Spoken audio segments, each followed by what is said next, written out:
Pastor, nitong nalalapit na po ang araw ng mga puso o Valentine's Day. Ano po ang inyong mensahe sa ating mga kababayan?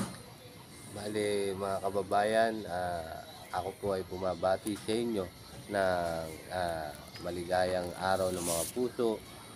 Lagi nating isipin na ang araw ng mga puso ay hindi lamang ngayong Pebrero, kundi ito ay araw-araw nating dapat Mm, isapuso mm. na unahin natin ang ating Panginoon at unahin din natin sa ating mga balota yung mga may layunin at adikain dito sa ating bayang Baliwag.